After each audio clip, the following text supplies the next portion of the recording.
Good afternoon mga chika loves na beshi ko at beshi kong expired. A day in my life tayo for today's video. Meron naman po ulit akong bisita. Ito yung madalas na napunta ditong bata. Ayan, kakain daw siya at nagugutom, pakainin natin. Ang pangalan niya ay si Kuya Yeye. Andito kami sa apartment sa Kalamba. Hi Kuya Yeye. Hello. Ayan. Madalas po siya nandito, especially ngayon wala akong pasok. Tara na, let's eat. Let's eat. Ayan. Anong ulam yan? Gulay sa kanong. Yes, ang tawag dyan ay tinolang manok. Sige, nakain ka na.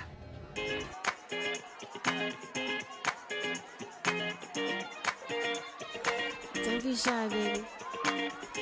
I don't bite most of the time. I'll be the one to light your fire if you want me, babe. Come and get me, baby. I'll be the one to take you higher if you let me, babe. Come and get it, babe. Sparks. Sparks. Oh, ano? Ay, ano gagawin natin? Nood lang? Ano papanoorin? Cocomelon? Ah, totoo? Pinapanood mo yun? YouTube? Okay. Nood daw kami ng Cocomelon. Ay, tapusin mo muna yan. Ha? Ay, huwag ka magkamay, B. Magkutsara ka. Excuse me. Ano sasabihin mo? Ang cute naman. Thank you. Okay, welcome. Punta ka lang dito pag wala kayong pagkain, ha? Ang kain na. Huwag ka na magpakit, kuya. Makit din. Gusto daw niya lagi kasama sa vlog. Ayan. Support nyo po kami. Ayan, si Kuya Yeye. Ayan.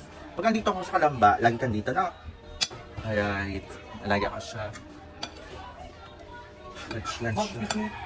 Kino anak naman yun? Kay ano to? Kay Babel.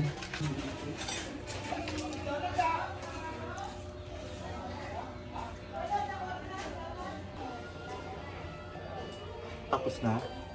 Very good. Laro na tayo. Ubusin mo naman muna yan. Tapos inom ka ng water, ha? Tapos na. Sinong magaling kumanta? Sino magaling kumanta? Sino? Ito, magaling? Ayan, Kuya JM. Magaling ka raw kumanta.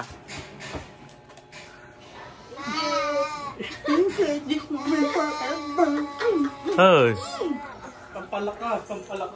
Okay, bye-bye. Pahinging 5? Ay, okay, sige. 5 lang.